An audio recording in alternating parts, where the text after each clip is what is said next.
حضرات اسی طریقے سے عشر ذی الحجہ کے اندر جو اعمال کیے جاتے ہیں ان اعمال میں سے ایک عمل یہ بھی ہے کہ بندہ ان دنوں کے اندر جو بھی نیک اعمال کرے گا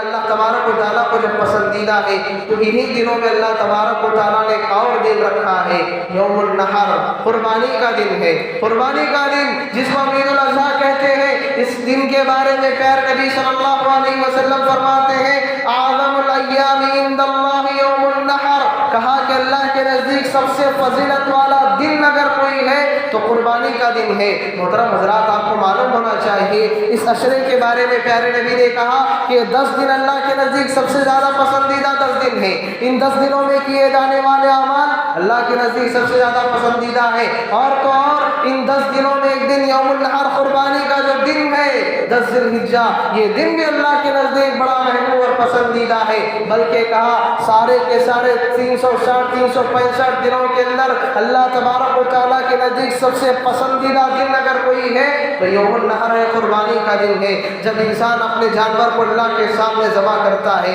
جب انسان اپنے اللہ تبارک و تعالیٰ کے سامنے اپنی خواہشات کا گلا گھونٹنے کی اللہ سے وعدہ کرتا ہے، پیارے نبی فرماتے ہیں یہ دن اللہ کے نزدیک بڑا پسندیدہ اور بڑا اہم دن ہے۔ محترم حضرات، میں نے جیسا کہ آپ لوگوں کو بتایا کہ آج کے اس خطبے میں ہم 2 چیزوں پر بات کریں گے۔ سب سے پہلے عشر ذی الحجہ کے بارے میں، اس کی فضیلت کے تعلق سے ہم نے بات کی۔ دوسری بات جو آج ہمیں کرنی ہے، قربانی کے بعد اہم مسائل۔ محترم حضرات، اس 10 دنوں کے اندر جو بندہ نیک اعمال کرتا ہے انہی اعمال میں سے عمل قربانی ہے۔ قربانی ہے اللہ تبارک و تعالیٰ کے راستے میں انسان اپنا نذرانہ پیش کرتا ہے، اللہ تبارک و تعالیٰ کے دربار میں انسان اپنا حقیر سا تحفہ اللہ تبارک و تعالیٰ کے لیے نذرانہ پیش کرتا ہے، اللہ کے لیے اپنے جانور کو ذبح کرتا ہے، اللہ تبارک و تعالیٰ کے لیے قربانی پیش کرتا ہے۔ اور یہ قربانی کی بڑی اہمیت و فضیلت آئی ہے قرآن مجید کے اندر۔ اللہ تبارک و تعالیٰ نے قربانی کا ذکر اللہ تعالیٰ نے نماز کے ساتھ کیا ہے۔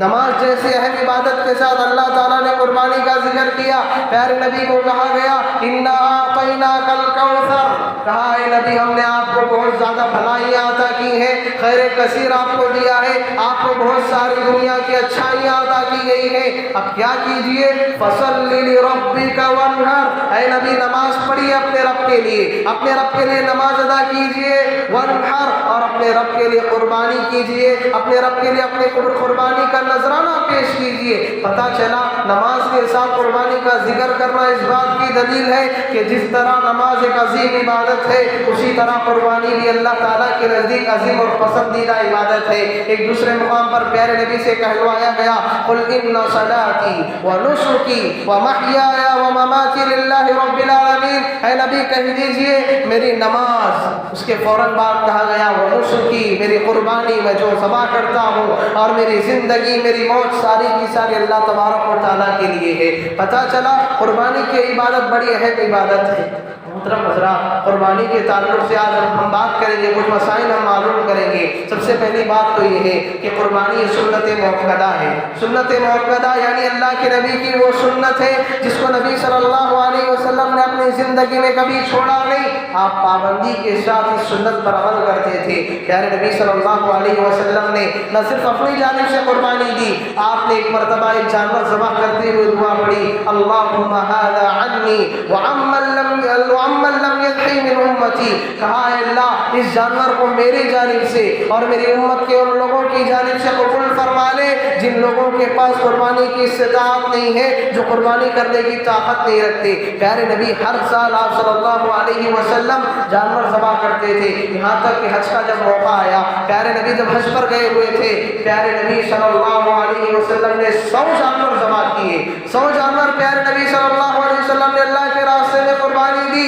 جن میں سے 63 جانور، 60 پر 3 جانور خود پیارے نبی صلی اللہ علیہ وسلم نے اپنے دست مبارک سے ذبح کیے، اور باقی 30 پر 37 جانور آپ صلی اللہ علیہ وسلم نے حضرت علی کو ذبح کرنے کا حکم دیا۔ محترم حضرات، پتہ چلا کہ قربانی ایک عظیم عبادت ہے۔ بندے کو جہاں تک ہو سکے اس عبادت کو انجام دینے کی کوشش کرنا ہے۔ گرچہ قربانی فرض اور واجب نہیں ہے، لیکن استطاعت رکھنے کے باوجود قربانی نہ دینا، طاقت رکھنے کے باوجود اللہ کے راستے میں قربانی نہ دینا، بقرعید میں اپنی طاقت اور استطاعت کے باوجود اللہ کے راستے میں چھوٹا سا قربانی کا نذرانہ پیش نہ کرنا، یہ آپ کو معلوم ہونا چاہیے بہت بری بات ہے۔ حضرات، میں اور آپ دن و رات کے اندر، اپنے مہینوں کے اندر، اپنے زندگی کے اندر کئی ایسا مال لٹاتے ہیں، کئی پیسے لٹاتے ہیں کہ ہم اللہ تبارک و تعالیٰ کی خوشنودی کے لیے، اللہ تعالیٰ کی رضامندی کے لیے ایک جانور ذبح نہیں کر سکتے۔ اور اسلام نے، شریعت نے یہ آسانی بھی پیدا کی، اگر آپ ایک جانور ذبح نہیں کر سکتے،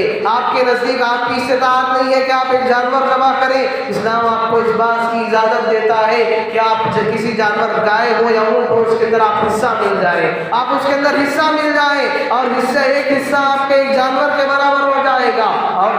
ایک بات یہ بھی معلوم ہوتی ہے قربانی کے تعلق سے کہ قربانی ایک آدمی کی طرف سے ایک یہ ضروری نہیں ہے، بلکہ اگر ایک گھر کی جانب سے اگر ایک جانور دے دیا جائے، گھر کی جانب سے اگر ایک حصہ دے دیا جائے تو کافی ہے۔ ابو ایوب انصاری رضی اللہ عنہ فرماتے ہیں پیارے نبی صلی اللہ علیہ وسلم کے زمانے میں ہم لوگ ایک گھر کی جانب سے ایک بکری ذبح کر دیا کرتے تھے، تو پتہ چلا کہ ایک جانور ایک گھر والوں کی طرف سے کافی ہے، چاہے گھر میں رہنے والے افراد کی تعداد کتنی ہو، چاہے گھر میں رہنے والے 50 ہو 100 ہو، لیکن ایک بات یاد رکھیں، گھر میں رہنے والے صاحب حیثیت ہیں، ہر آدمی کماتا ہے اور ہر آدمی یہ چاہتا ہے کہ میں اپنی جانب سے قربانی دوں، اور گھر میں 3-4 لوگ مل کر کے قربانی دیتے ہیں، 3-4 لوگ اپنی جانب سے 3-4 لوگ قربانی دیتے ہیں، بڑی اچھی بات ہے، اللہ کے راستے میں آپ اپنا مال خرچ کر رہے ہیں، بہت اچھی بات ہے، ورنہ اگر ایک قربانی ایک لوگ گھر والوں کی طرف سے کافی ہو جائے گی۔ حضرات،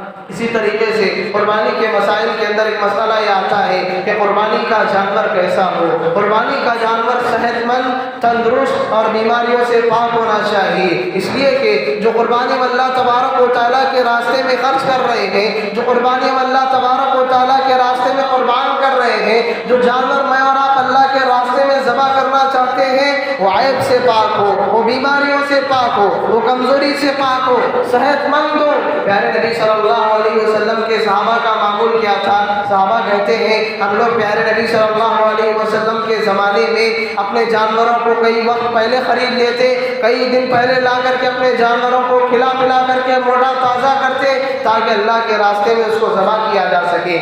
تو حضرات، پتہ چلا کہ اگر ہم اللہ کے راستے میں قربانی کرنا چاہ رہے ہیں، اچھا سا اچھا جانور قربانی کرنے کی کوشش کریں۔ یہ غلط ہے، یہ بات غلط ہے کہ ہم لوگ قربانی تو کر رہے ہیں لیکن ہم لوگ پیسے بچانے کے لیے سوچتے ہیں کوئی معمولی سا دبلا پتلا جانور چل جائے گا۔ غلط بات ہے، آپ اللہ کے راستے میں دے رہے ہیں، اللہ کے راستے میں قربانی کر رہے ہیں، جہاں تک ہو سکے اچھا سا اچھا جانور اللہ کے راستے میں قربانی کرنے کی کوشش کریں۔ اور آپ کو ایک بات بتاتا چلوں، قربانی کے جانور کے اندر 4 عیب اگر ہو تو وہ قربانی کے لیے قابل نہیں ہے۔ 4 عیب کسی جانور کے اندر آ جائیں، 4 اگر کسی جانور کے اندر کمی پائی جائے، وہ جانور قربانی کے لائق نہیں ہو سکتا۔ وہ کیا ہے؟ پیارے نبی نے فرمایا سب سے پہلی چیز، وہ جانور لنگڑا نہ ہو، ایسا لنگڑا کہ بالکل اس کا لنگڑا پن بالکل واضح ہو، چلتا ہے تو بہت لگڑ کے چلتا ہے، ایسا لنگڑا جانور جس کا لنگڑا پن بالکل واضح ہو قربانی کے لیے جائز نہیں ہے۔ دوسرا، ایسا اندھا جانور جس کا اندھا پن بالکل واضح ہو،